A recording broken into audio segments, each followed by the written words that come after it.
Glenn, welcome back to the ring. Thanks, Matt.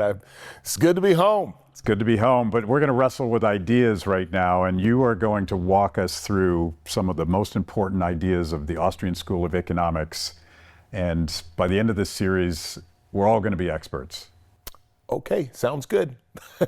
The idea that I had for this was that, we had a conversation, I think in 2018, and you were talking about Ludwig von Mises' critique of socialism and how you couldn't calculate prices. And I discovered that you had read all of these books that I had read, which was pretty cool. So fast forward to this project that I'm currently working on, where I'm going to be writing with my colleague Logan about Austrian economics and popular culture. And there's something unique about the Austrians, that they're accessible to people outside of the ivory tower. And eventually I learned that you discovered these ideas literally in the ring from some of your wrestling buddies.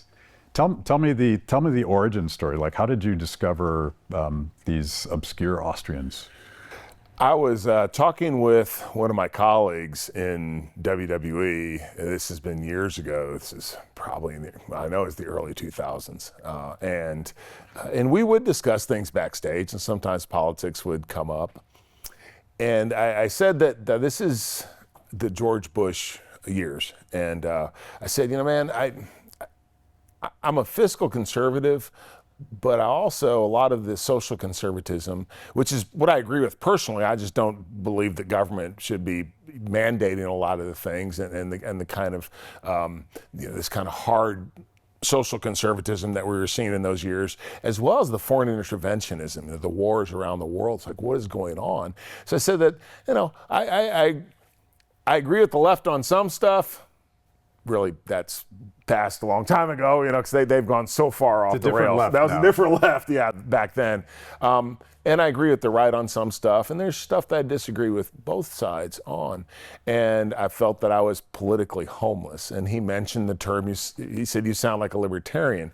I'd never heard that term before. I actually told him if he continued to insult me, I was going to punch him in the face for doing that. But nevertheless, I decided to start doing some research, and through me, I discovered Austrian economics from kind of a political portal. I was looking into the ideas of liberty and freedom and a free society, and started hearing this term Austrian economics coming from people like Ron Paul, and even I was reading Rothbard, but I was reading his political commentary, not his economic theory. Even Judge Napolitano, I remember he was talking about Austrian economics. I thought to myself, well, I hate economics. I hadn't taken a college course in economics because my sister got the math gene. And I was never into math and theoretical theorems and equations and all that sort of stuff. So the first book that I got, when I decided if these people are talking about this, it has to be important. Oh, but I'm dreading this, right? So the first book that I acquired was Rothbard's "What Has Government Done to Our Money?" And I'm reading this and I'm going, wait, there's no formulas. There's in the entire book. It's a very short book. I recommend everybody read it. It's only like 120 pages. There's only one formula, and that's the money multiplier. When the central bank injects a dollar into the economy, and based on the reserve ratio, what's the impact that actually has, the aggregate amount of money that can be produced. That was it. And I'm reading this and going, wow, this is actually about people, and this is about human action. So there's a book called Human Action by a guy named Ludwig von Mises, which is one of the great tomes of Austrian economics. So I got really into it for a while, and I was reading everything that I could get my hands on, from single subjects all the way to Man, Economy, and State by Rothbard, and to Human Action by Mises. And I just got pulled in because I realized this explains economics. And economics is not about numbers. It's not econometrics. It's about how people how people fulfill their wants, needs, and desires in a world of scarce resources. And, or as Thomas Sowell would say, a balancing between allocation of resources and what is the best way to allocate scarce resources, which was just, to me, as a light bulb went off my head and I realized, oh, this isn't about numbers, it's actually about people. Even a book about monetary policy is not about about complex mathematics. Right. And I also realized that what we think of in kind of mainstream thought, the Keynesian paradigm of economics, the reason it's inaccessible is because it's meant to be inaccessible.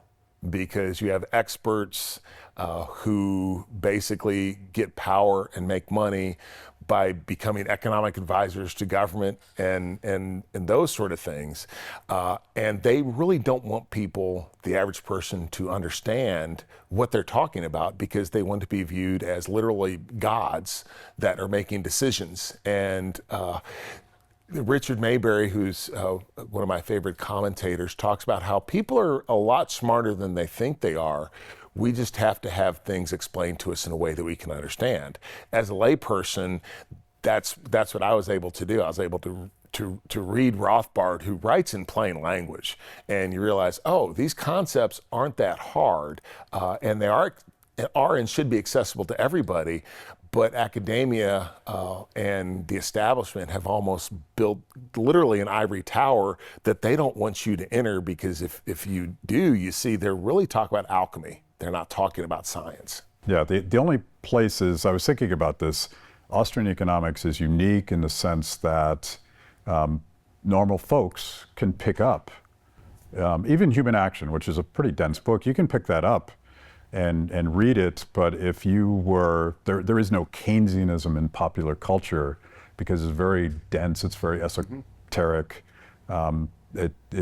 it can get pretty nonsensical self-contradictory in many ways. Yeah, so it's not like, hey, I'm gonna spend my Saturday reading the general theory, but the thing that's sort of interesting is that Rothbard in particular, a serious academic, who has written substantial works that really matter in the Austrian canon, but he was also a polemicist. Like he loved to mix it up. He was more Thomas Paine perhaps than Ludwig von Mises. Right. So that's a gateway to these ideas.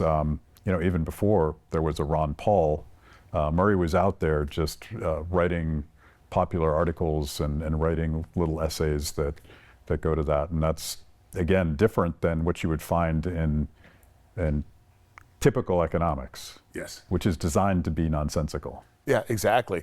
I just finished Sowell's. And Sowell's not necessarily an Austrian per se, but I just finished Sowell's Basic Economics, and it's just common sense, literally. Yeah. Henry Hazlitt, Economics in One Lesson, same thing. I mean, it's a little outdated now because obviously it was written many decades ago, but the concepts, we can just see them all around us. And of course, it really grew from Bastiat and the economic sophisms and the broken window fallacy and all those. And once you kind of get it and understand that, yeah, this is not some sort of magical, I have to spend years understanding the difference between microeconomics and macroeconomics and all these things, you realize it's literally just common sense. Yeah. And it's how the world works. And every day, every single one of us, we engage in economics. We engage by ourselves when we determine, okay,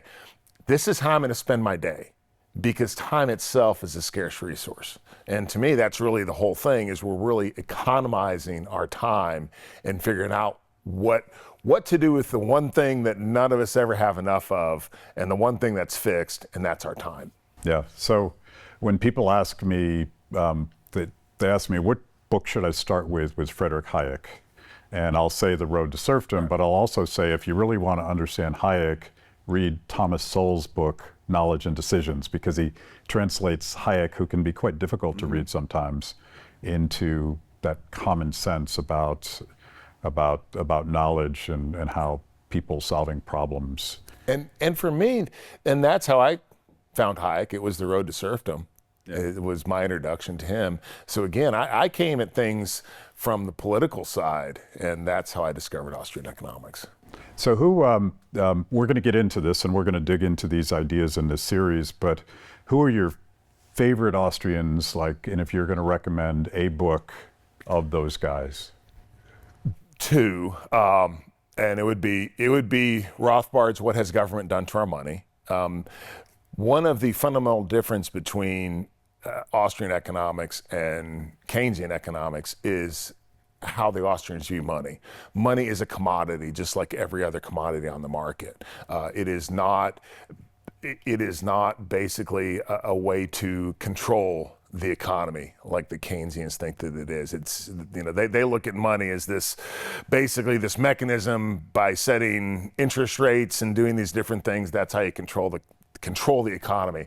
The Austrians understand that money is a commodity. The Keynes is almost outside of the economy. The Austrians understand that yes, it's probably the most important commodity, but it is within the economy. And then also Economics in One Lesson by Hazlitt, because it just takes these ideas, what has government done to our money focuses purely on monetary theory. And with Economics One Lesson, it's more broad. You get into things like price controls and all the different things, taxes, all the different things that we might think of when we talk about interventions in the market.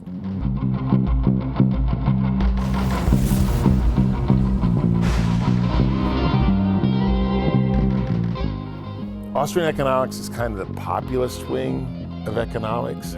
Because you ain't going to see many people after an MMA fight going, read the general theory of money and credit. It just isn't going to happen.